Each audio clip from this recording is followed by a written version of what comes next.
No one will ever forget that morning. 25 years later, I still get choked up. Come and do it on our turf. It was personal. The whole world changed that day. I knew there was not going to be baseball or, life as we know it. Everybody wanted to help in some, capacity. We made the promise that we're going to pay off every mortgage of every first responder in America. It was the first time I saw my children smile. We will never forget. Never forget. Never forget. Over the next hour, we'll show you how the Mets and Yankees organizations did their part to help New York heal, and how a family from Staten Island made sure we'd never forget.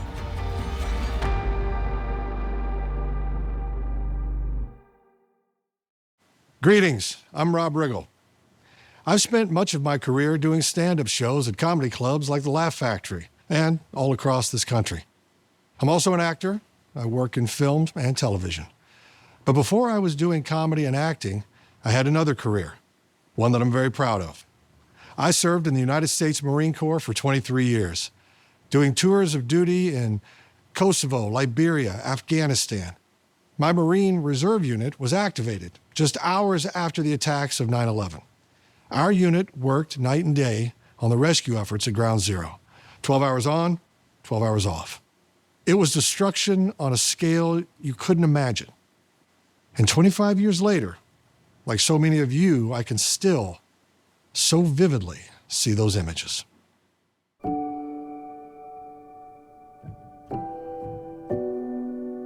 We cannot forget the horror we saw when an unspeakable evil brought the Twin Towers down, struck the Pentagon, and crashed a plane into Shanksville, Pennsylvania. New York City firefighter Stephen Siller was among the 343 members of the FDNY who lost their lives trying to rescue people trapped in those towers. Stephen's family wanted to find a way to honor their brother for his heroism and sacrifice. From that desire to make a difference, they created the Tunnel to Towers Foundation with a mission to do good and never forget. My family suffered a tragedy that is unthinkable. My dad, on the day of September 11th, he ran through the Brooklyn Battery Tunnel to the World Trade Center where he ultimately lost his life. He hears on the radio scanner that the towers were hit. He goes back to his firehouse. He gets his gear. He drives his truck to the mouth of the Brooklyn Battery Tunnel. It's closed for security reasons. He straps 60 pounds of fire gear on his back. He runs through that tunnel. He goes into the South Tower. He goes up those stairs, and while saving people, he gives up his life. That building was full of innocent people, decent people just going to work. And then you get first responders who are rushing in there to save strangers. They didn't run in there to get their kids. They ran in there to get strangers. Everybody has a cousin, everybody has a brother or an uncle that lost their lives on 9/11, so they all relate to everything my family's doing with the Tunnel to Towers Foundation. They wanted to leave something for me and my siblings to have to remember my dad. We're gonna create this organization. We're gonna do good things. They may have done something terrible to us, and they attacked our city, our country, but we're gonna be better, and that's what we did. I want to make sure everybody knows that the promise that we made to begin with to build a house for every catastrophically injured service member or first responder, we're always going to do that. When we made the promise that we're going to pay off every mortgage of every first responder in America, you die in the line of duty, you die for us, and you leave a young family behind, we are going to make sure that you get a mortgage-free home. If you're a veteran and you come back from serving us and you're on the streets of America, we're not going to let that happen. Just as the Siller family asked, what can we do to contribute, to make a difference? That's what so many New Yorkers ask themselves. So did those ball players who wear New York on their uniforms and caps, representing the New York Yankees and the New York Mets. This NY on the cap, it represents more than the Yankees. It represents the city of New York and what they're dealing with right now. These players represent the city in which they play, And they took it really, really seriously. It was personal. I know the world grieved and the country grieved, but it was a whole next level of, they hit us. They hit us. The Mets were in Pittsburgh on the day of the attack. A few days later, the team chartered a bus to return to New York. When they got close enough to see the skyline, they realized the world and their roles as ball players would never be the same. When we got to the New Jersey side of the Hudson and looked across the river where we usually would see the skyline of Manhattan, it was gone. And everyone went to one side of the bus, like their faces were pasted against the window, looking at what we were seeing in disbelief and horror. And from that minute on, there wasn't one word spoken on that bus. It was reality, like, oh my God, this is real. I can't believe that those towers are not there. I can remember just like this sort of empty feeling like, okay, now what? On the fly, the parking lot at Shea Stadium became the staging area for the rescue effort. Sue Lucci, who doesn't get a lot of credit. Right, 100%. Who's behind the scenes. Yeah, really one of the unsung heroes. I mean, she deserves a medal. Yeah. Sue was unbelievable during this 10 days. You know, you've got star players and captains like John Franco and Mike Piazza. She kind of became a leader for this franchise. I was the stadium manager, so myself and my boss were the two who took care of everybody in the building, right? And that just got extended out into the parking lots and to the public and to the firemen and the police.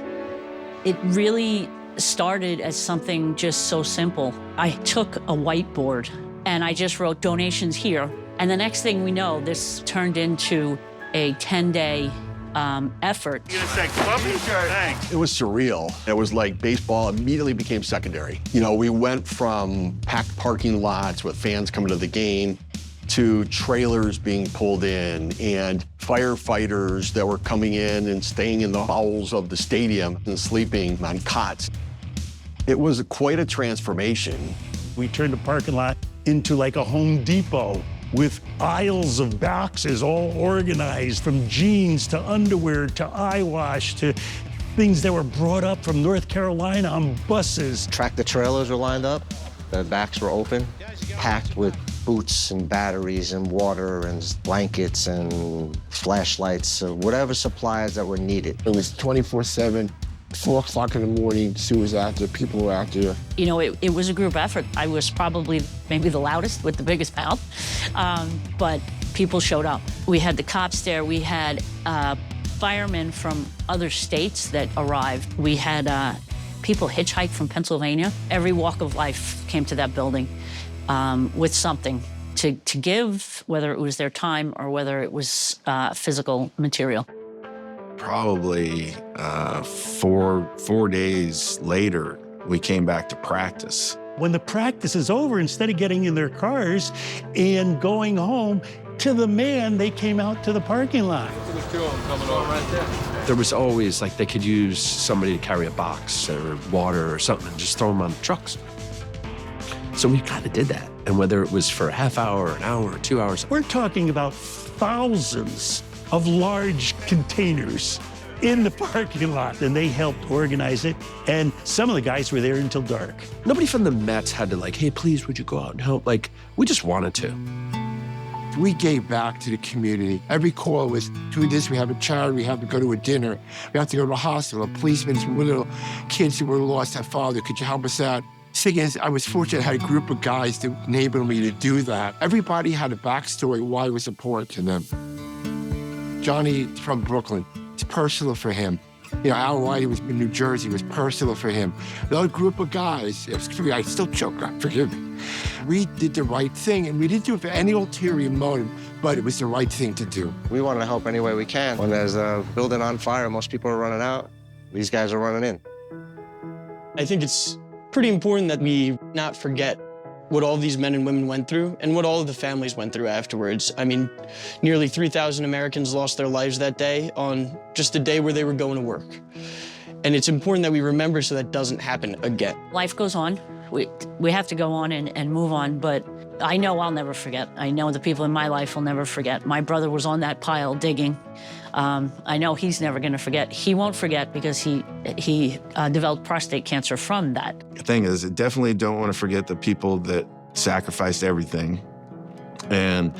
But we can't forget about the people that are doing it now. What we do every 9/11, the group of guys is Johnny, Todd Zeal, Al. We go to a firehouse. I don't think we missed maybe 1 or 2 in the 25 years. That's our way of not forgetting it. And every time we go to a firehouse, we say the same thing. As long as we're here, we ain't forgetting, boys. And it's as simple as that. Today, we remember the bravery of 343 members of this great department who made the supreme sacrifice so that others could be saved. We will never forget. What a fitting way for the Mets players to keep their promise to never forget. Tunnel to Towers has its own way of keeping that promise. Since 2002, every September, T2T retraces Stephen's footsteps from the Brooklyn Battery Tunnel to Lower Manhattan. The first year, there were 1,500 runners. This past year, 40,000.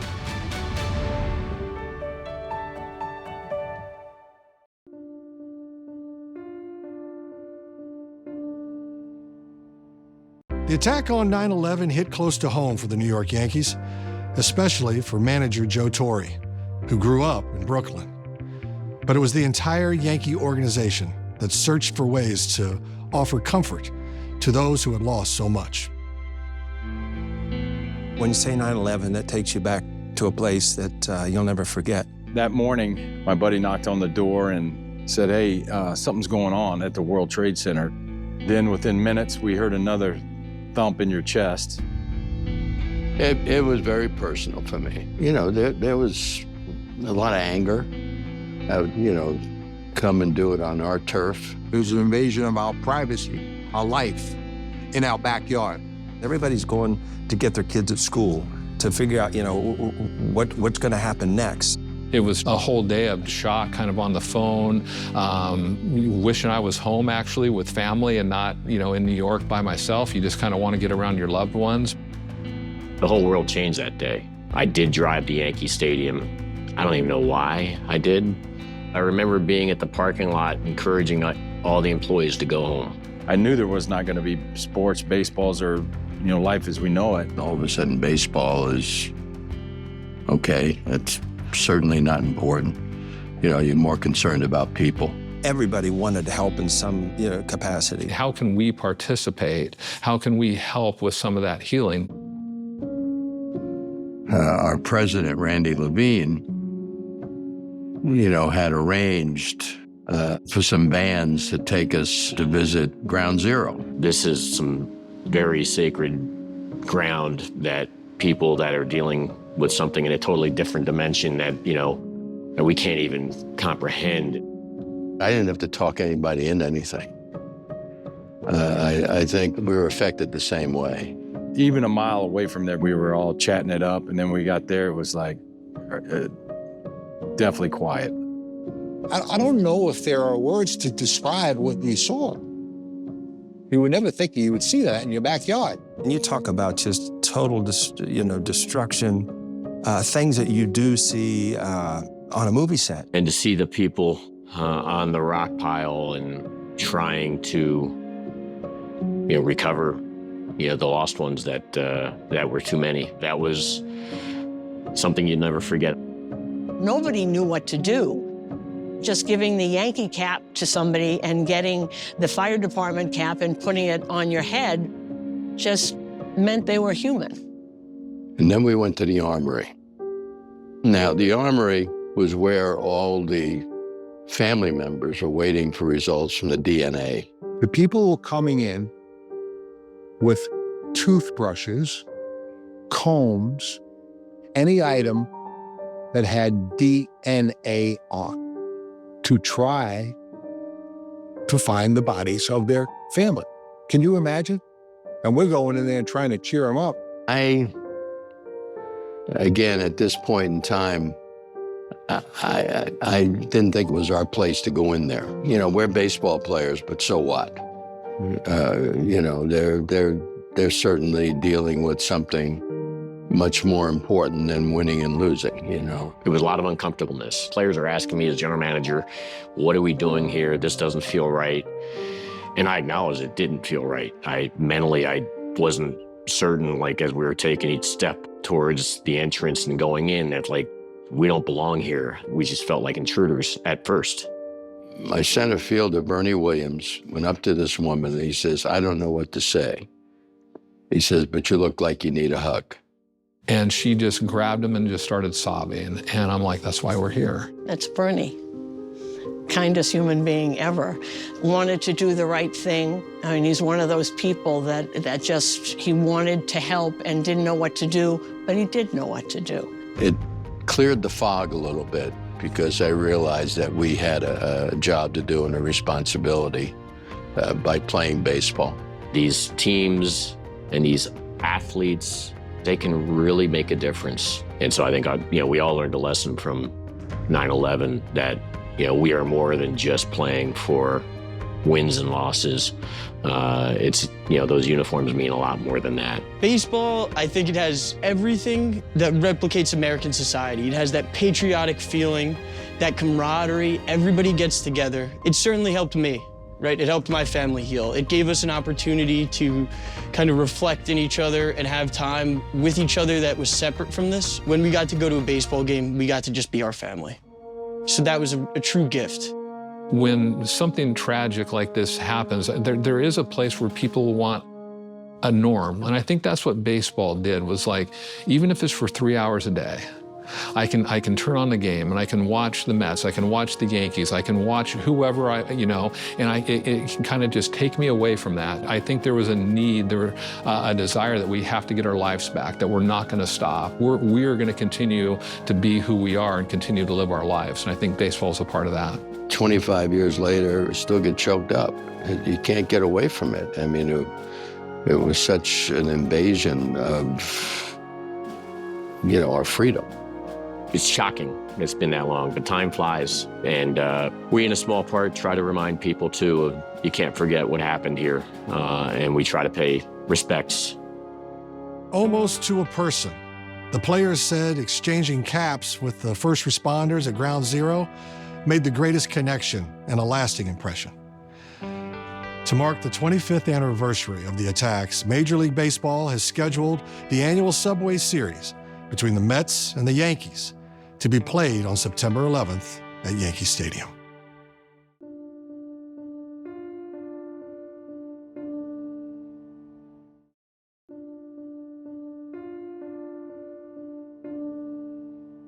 As we look back after 25 years, we think about how important baseball was in helping New York heal.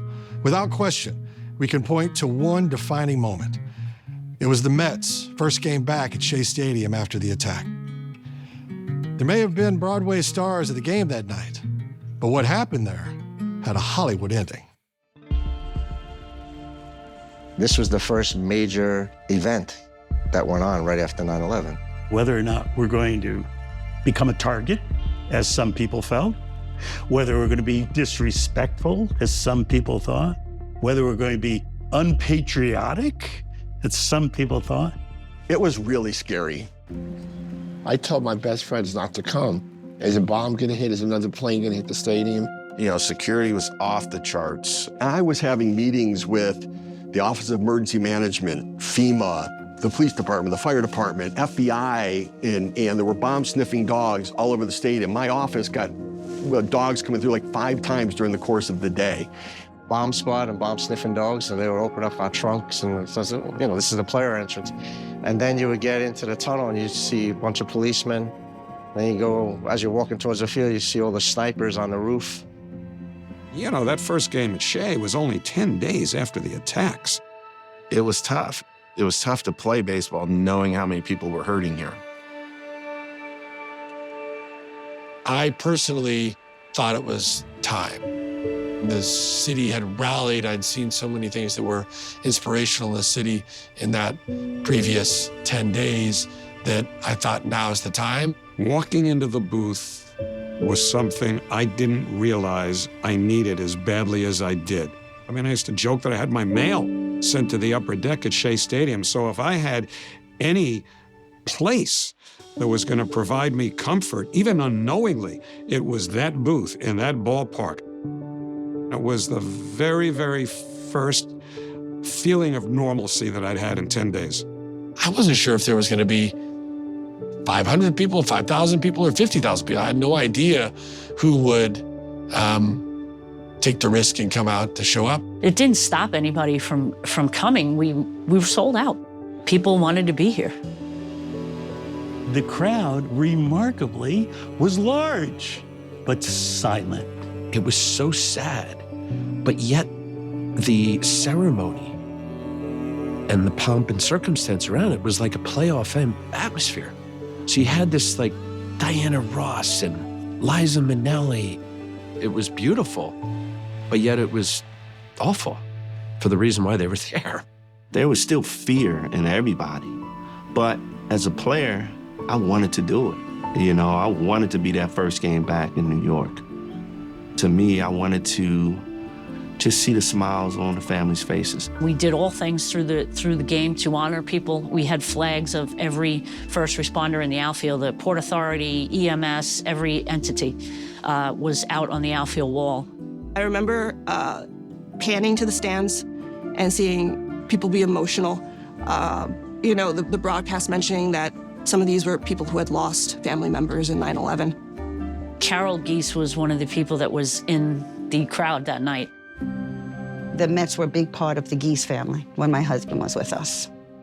So to go there and be part of that was being with him. I looked over and I saw Carol and her boys, you know, tears. You know, I didn't know them from anybody in the stadium, but I knew Carol and her family was hurting. And all of a sudden, I'm watching this man walk toward me, and he just embraced me. And he just said such wonderful, heartwarming things to me about my husband that I lost on 9/11, that he was a hero. And his key words to me were to stay strong. He just kept telling me, stay strong, you need to stay strong. It was just about me trying to impact her family at that time, any comfort that I could give. For him to have gone over to them and embraced them, it just spoke volumes about how that night in every way transcended a baseball rivalry. You know, the crowd was different that night. It was like they were hoping something good was going to happen, and you hope you were going to give it to them, but you didn't really know. You know, for the first 7 innings, it was a pretty docile crowd and pretty quiet place. I'm in the outfield. I just got the big hit to put the Braves ahead. Line to left center, and the Braves are going to take the lead. So we're feeling good about ourselves. You know, we're falling behind, and yet, as you see what's happening, you're thinking, wait a minute, we're down here, Piazza's on deck, Alfonso's on. The storybook ending could happen right here. Like you could see the way it was starting to be written. This is the formula right here. Bobby Valentine wants Alfonso and Piazza to hit in either the 8th or 9th inning. Ball 4. New York fans are so great about knowing a moment. And this was one of those moments in that you could feel it starting to well up. And here's the man the Mets want up in this spot, down a run late in the game. They were just slowly bouncing a little bit, getting excited. So here are the Mets down a run, and I remember thinking to myself as Mike came to the plate, you know, if anything big's going to happen here, it has to be Mike, right? You know, Mike's a must-watch when he comes to the plate. Like, nobody goes to the bathroom. They go to the bathroom maybe when I come to the plate, not when Mike goes to the plate. This is his moment. This is his milieu. This is what he does. Hey, down a run, 8th inning, big game. It's your spot, big boy. What are you going to do? I was on deck and looking at Mike, you kind of looking at the pitcher, looking at Mike, and you could just feel people wanting to erupt and just let it out. Just wanted something right to happen. And I, you know, as a manager, what the hell could you do? leave it up to your superstar.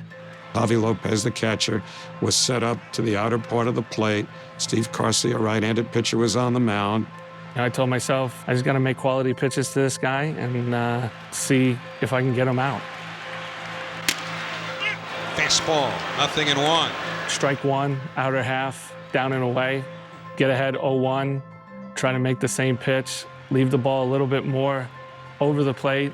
Like, I'm on the edge of my seat. I'm like, they can't lose this game. That would be ridiculous. That's not how the narrative goes. That's not how this story ends. The way Javi set up, I figure he's going to throw him a breaking ball, maybe see if Mike will chase it. I just said, Lopez wants it away. Lopez wants it away. When he delivers the ball, Mike swings. And it's hit deep to left center. Andrew Jones on the run. This one has a chance. Home run! Mike Piazza, and the Mets lead 3-2. As soon as he hit the ball, I knew it was a home run. I knew it was gone. I've really never heard a crowd unload like that.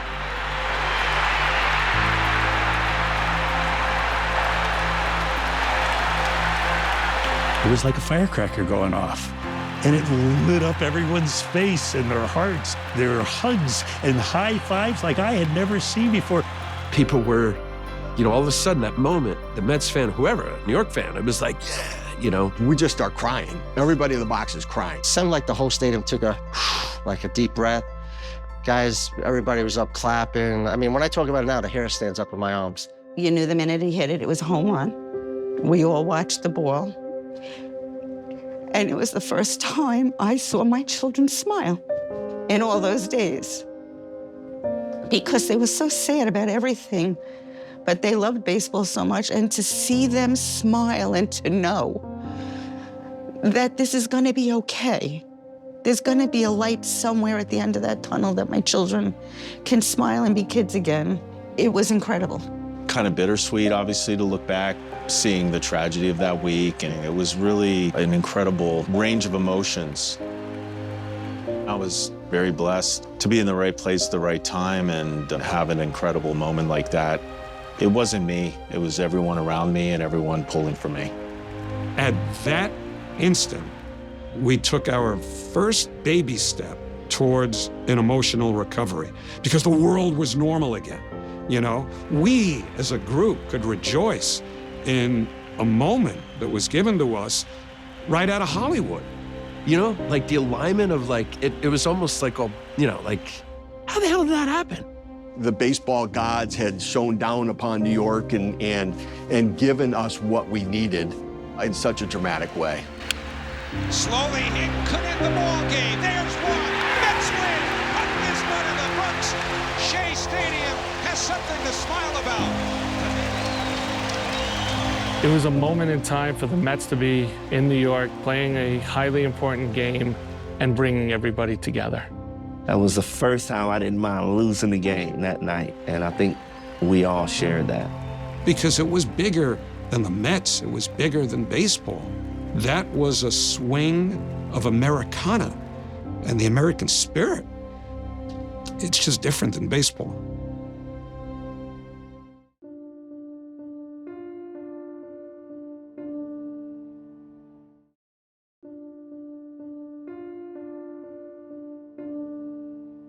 There's always excitement when the World Series is played in New York in October. 6 weeks after September 11th, the Yankees were set to play Game 3 of the series at Yankee Stadium against the Arizona Diamondbacks. Could anything be more exciting? Yeah. Have the President of the United States show up to throw out the ceremonial first pitch. And then, of course, we get to the World Series. We get beaten up the first 2 games. We come back home, and, rumors were flying that the president was going to be there. The security was off the chart. I can't imagine the amount of work going on behind the scenes to prepare for that. Secret Service was in the box with me, Secret Service was in the office with me. They were everywhere. We could see the silhouette of snipers on top of the stadium. You had to go through metal detectors. There were bomb dogs in the locker room. They were checking. We didn't know what to expect. Walking into Yankee Stadium the day President Bush came was something that, I'll never forget, because Everyone was scared, excited, didn't know what to do. We were all scared stiff, to tell you the truth. You know, you wanted to believe nothing would happen, but you knew you couldn't stop. I was in the meeting with the umpires, and there was an umpire I didn't recognize. Turned out it was a Secret Service. I can still remember President Bush coming into the locker room. He came through the clubhouse door. My locker is directly back, but in between us, between the clubhouse door and my locker, there's an interlocking NY on the carpet, and the rule of thumb is you don't walk across, you walk around it. So as he was coming towards me, I saw him, Mr. President, don't walk over, you walk around it. So, and he came in, I gave him a hug and said, thanks to be here. And then he wanted to know where he could, throw a couple baseballs. But sure enough, we told him where the hitting facility was. You can go down there and warm up. And of course, Derek Jeter went down to the batting cage with him and put more pressure on him than he expected to have put on him, as Derek could do with that dry sense of humor of his. We heard about Derek Jeter saying, don't bounce it, they'll boo you. And that was so Derek to have a bit of levity there. Derek gave him a few pointers about getting on the mound to pitch the ball. Derek told him if he bounces it, you're in New York, they will boo you. And I think I'm nervous now. When the president came down the runway through our dugout to go out, he said to me, "You're going to kick their butt." I said, "I hope so." My office opened up into its own little private box that sat behind home plate on the third base side, arguably one of the best seats in the house. I was out running sprints with Scott Brocious. And at the time, you're in awe because of what's going on. You knew it was a huge moment. Myself and my pitching coach, Mel Stoudemire, was warming up in the outfield. And I stopped, and Mel goes, "Everything okay?" And I go, "Yeah, Mel." I said, "Turn around," because the president's fixing to walk out of the dugout.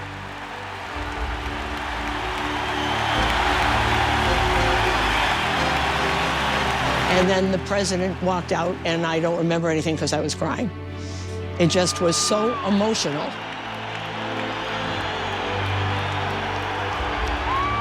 And I remember feeling such a sense of pride and respect when he walked out on the field.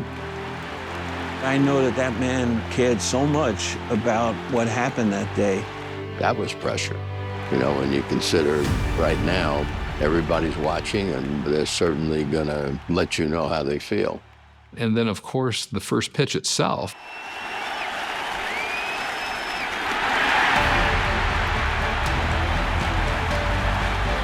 I don't know that I've ever heard Yankee Stadium louder. The stadium was shaking.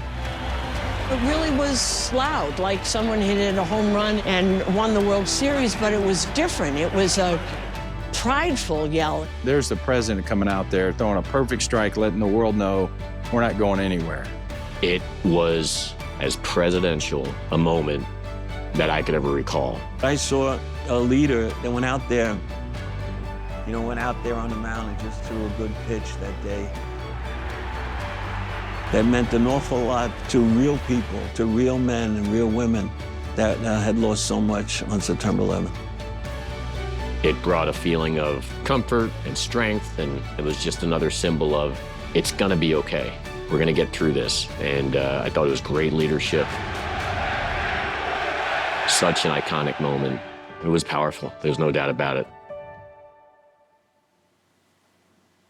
That's one of those moments we'll never forget, just as Tunnel to Towers has made its mission to never forget. Throughout this coming year, T2T will deliver 343 mortgage-free homes all across the country as a way to pay tribute to the 343 firefighters who lost their lives on September 11th. There are ways you can help T2T on their mission to do good. Just $11 a month can transform the lives of our veterans, first responders, and Gold Star families. Go to t2t.org for more information on how a small contribution can make a big difference.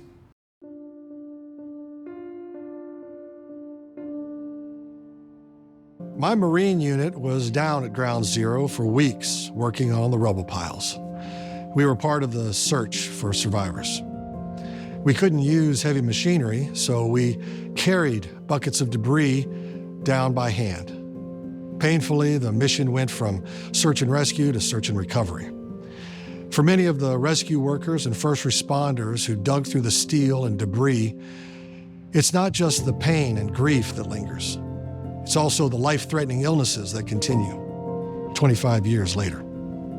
Former New York Mets manager Terry Collins now lives in Florida. He's become close friends with two former responders from New York who moved there due to health issues related to 9/11. I know there's a reason why you guys are here in Florida. Yes, sir. Yes. Respiratory diseases that I got from 9/11 in recovery. And they found that I had Mycobacterium avium complex, chronic bronchitis, chronic sinusitis. I actually got sick last year for a constant cough. Yeah. Passed out twice, got stitches, staples. And this weather's so much better down here. Which department were you with? I was a member of the New York City Fire Department. A member of the Department of Sanitation, New York City. Tell us about some of your experiences when the towers were hit. Well, I was actually home, and I said, oh, my God. I said, we're under attack. And I knew I lost a lot of friends right off the bat. You know, a lot of cousins that were on the police department that were down there. And I recall my father thinking we lost a whole generation of my family. Wow. We started going down to the site, and they just told us, clean up whatever you see. It was just dust. I lost two good friends. I just lost one 2 months ago from cancer from 9/11, and the other one was last year. So when I got sick this year, they were basically thought I had cancer. I was sick for a good 10 months this year. And God, thank God, it just came back. Well, no cancer, of course. Yeah. You guys are certainly personify what everybody thinks, you know, first responders are all about. Terry is committed to Tunnel to Towers. You'll find him taking part in the annual 5K run and attending many other Tunnel to Towers events. He's there to support the mission of T2T, especially helping the survivors and families of rescue workers. People like Lisa Tersolino. Her husband, Port Authority police officer Steve Tersolino, was home on Long Island when the attack happened. From the following day on, he worked tirelessly as part of the search and rescue team at Ground Zero. Felt fortunate that we were spared tragedy personally in that moment, thinking like we dodged a bullet. He wasn't there, thank God. But the rescue effort took its toll and eventually took Steve's life. We didn't talk about the dust or the air quality. I do distinctly remember his uniform absolutely having a toxic smell to it. He had a spot on his lung that was then monitored. It took over his lungs, his brain, his bones, and eventually it took his life in September of 2013. I was contacted by the Tunnel to Towers Foundation through the Port Authority Police Department. The foundation paid off the mortgage to our home. Finding out that our mortgage was going to be paid off, it left me speechless. It's one less thing for us to have to worry about. I think it's really important that we not forget those families, especially here at the foundation, because those families were the guys digging for my dad and digging for my dad's friends, all the guys in his firehouse, so we owe it to them. You know, they got sick looking for my father. Patrick and James Dowdell were just teenagers when they begged for permission to go down to Ground Zero to help the members of FDNY Rescue 4 search for their father, Fire Lieutenant Kevin Dowdell. I'd meet Pat after school. All of a sudden, you're at like 17 and 18. I remember smoking cigars, drinking coffee, kind of standing there with these guys that my father worked with literally the day before, you know? I don't think we knew how much Mom knew at the time. I think we thought we were just slipping away, but she was informed by the guys in the firehouse that we were down there. They were so young, and I thought, why do they have to see this at 17 and 18? In retrospect, I think the time they spent there talking with the other firemen that worked with Kevin was almost like therapy for them. When we realized that we weren't able to recover him, We set up a funeral. We filled a casket with everything that meant something to Dad, and he got the proper send-off that he deserved. They both had a direction at that point. He wanted to be a fireman. He wanted to go to West Point. When I did graduate and got to my unit in the military, there were a huge percentage of the guys that were in those, in my platoon or in my company had signed up because of 9/11. So I wanted them to know that I was there to share that burden and that journey with them.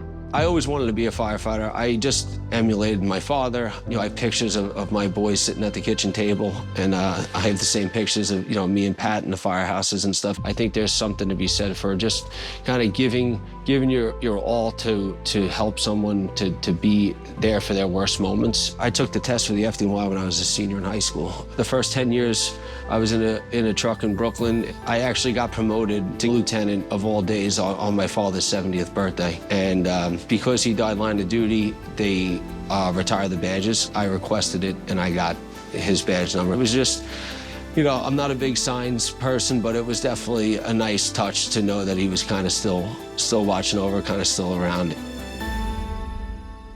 Just like the Dowdells, the Siller family was never able to recover Stephen's remains.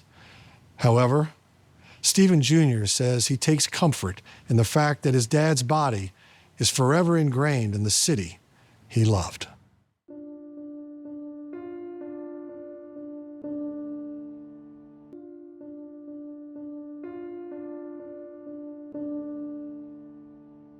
Earlier in the program, we introduced you to Carol Geese and Brian Jordan. They showed how one hug helped Carol and her whole family begin to heal after the awful events of September 11th. A few months ago, we brought Carol and Brian together at Citi Field, and you could see immediately that one moment changed both of their lives forever.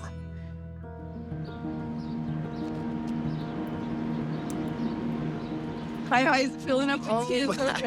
I was so sweaty. You have no idea what she means. Oh my gosh. I got choked up looking at him walk toward me. How much he means to me. This is granddaughter. What's up? Give me hugs. Good to see you. Good to see you. How old are you? 16. Sorry to tell you, but she's a diehard nephew. That's okay. That's okay. Today you can get away with that. Well, I often think about third baseline, coming over and hugging the family. Oh my God, yeah. Ever since that day, you have had a place in my heart. You were the first person to acknowledge 9/11 from the outside, I guess, to me, like just walking up and in that setting. It was just something I will never, ever, ever forget. They'll always be with me. I got that picture in my bedroom. Yep, that is it. That's the picture in my room. Take me back to that. Right there. Thanks. Stay strong. Those were your words. God bless. Stay strong. Yep. Stay strong was like the best words anybody ever could have said to me. And that has been in my head since that day. It will be with me forever. Yeah. The bond that'll never, ever go away. Exactly. Never. As bad as that day was, that's where that story ends. And there's a whole new story of good. Tunnel of Towers is helping people who are on generally the front line as it started from 9/11 and the first responders and now to military families. Taking care of not just the people there that day, not just the people that worked there for a year, not just the people that survived, not just the people that 20 years later getting cancer. It makes me very proud. I'm a big supporter. Tunnel to Towers has made a commitment and a promise to you that we are going to pay off your mortgage. You're never going to have to worry about your mortgage again. They are giving back and helping a fireman who got hurt on a job, or a fireman who lost his life, or a policeman who got shot, and they're paying the mortgage off for the houses. The veterans that come back are disabled veterans who they're making handicap accessible homes for them. I mean, you think about a guy that now can shower on his own. He doesn't need somebody to hold his hand in there, or the cabinets are built perfectly. They've got it down to a science. They changed lives. I mean, there's no doubt about it. We can't forget what happened, and we can't forget our response and what we did together. And again, what the foundation is continuing to do now to help people, we shouldn't forget, and we shouldn't go back to normal. What Tunnel to Towers has done is no less heroic than any of those people who gave their lives on September 11th, 2001. I think the ultimate tribute is we can give someone who we lost is to live life in their honor and try to recover. But I think the real satisfaction is, what are you going to sacrifice to make your neighborhood, your family, your community, your city a better place? The best way to honor somebody is to lead a good, clean, full life. And that's what I feel about my brother Stephen and my siblings and I when we started the Tunnel to Towers Foundation. The foundation has had 25 years of showing up for military service members, first responders, and the people of our community, and we're gonna have 25, 50, 75, 100 more, whatever it takes, quite frankly. This is an amazing, amazing organization that's, you think like a family from Staten Island, and now the whole country is on board helping them out. We've grown so much to get to the point where we are now, but the growing hasn't stopped because these first responders and their families, they're gonna need it, right? These military service members, they're gonna need it. So as long as somebody needs it, the foundation will keep showing up. Thank you for spending this hour with us. And a big shout out to the Laugh Factory for opening their doors to us. We especially want to thank everyone at the Mets and Yankees organizations for all they did 25 years ago to help New York and the nation heal. I'm honored that Tunnel to Towers Foundation asked me to host this program. Because of their commitment and tireless work, we can all take comfort in knowing that we will never forget. If you want to help T2T, a donation of just $11 a month can significantly change the lives of so many deserving first responders, service members, and veterans, especially those in need. I'm Rob Riggle. Good night.